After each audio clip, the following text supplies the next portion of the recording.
రాజ్యమేది లేదు గాని రాణిలాగా చూసుకుంటా, కోట కట్టలేను గాని కళ్ళల్లో నిన్నే దాచుకుంటా.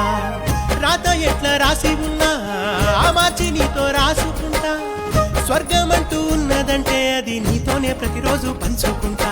నిన్ను గన్న మీ నాన్న కన్నా అల్లారు ముద్దుగా సాదుకుంటా. నీకు కోపం వస్తే కొంత దూరం ఉంటా, నువ్వు గీత గీస్తే నేను దాటనంట. కంట నీరు కంటి రెప్ప దాటకుండా కాటుకై కావలుంటా. రాంబాయి నీ మీద నాకు మనసాయని,